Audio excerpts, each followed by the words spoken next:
റോഡരികിൽ നിന്ന യുവാവിനെ വാഹനം ഇടിച്ചു കൊലപ്പെടുത്താൻ ശ്രമിച്ചതായി പരാതി. കൊല്ലം പള്ളിമുക്ക് മാർക്കറ്റ് ജംഗ്ഷന് സമീപം ഇരുചക്ര വാഹനം പാർക്ക് ചെയ്ത് സുഹൃത്തുമായി സംസാരിച്ചു നിൽക്കവെ പള്ളിമുക്ക് സ്വദേശി സിറാജിനെയാണ് വാഹനം ഇടിച്ചു തെറിപ്പിച്ചത്.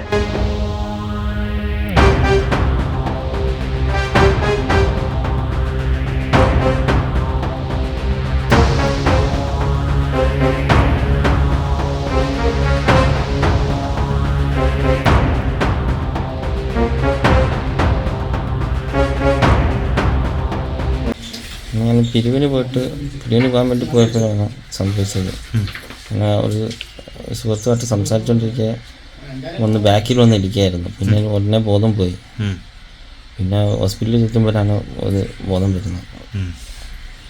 പരിക്കുകൾ എത്ര ഗുരുതരമാണ്? കൈക്കും തലയാണ് ഏക്കുന്നത്. അന്ന് മുതൽ ഇന്ന് വരെ ഉറങ്ങിയിട്ടില്ല.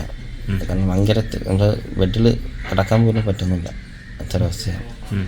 പോലീസ് കേസെടുത്തിട്ടുണ്ടോ? പോലീസ് പരാതി കൊടുത്തിട്ടുണ്ട്. കാലിനും കൈക്കും തലയ്ക്കും പരിക്കേറ്റ യുവാവിനെ ആശുപത്രിയിൽ പ്രവേശിപ്പിച്ചു. ഇടിച്ചിട്ട വാഹനം നിർത്താതെ പോയി. ഇതിന്റെ CCTV ദൃശ്യങ്ങൾ പുറത്തു വന്നിട്ടുണ്ട്. പോലീസ് കേസെടുത്ത് അന്വേഷണം തുടങ്ങി.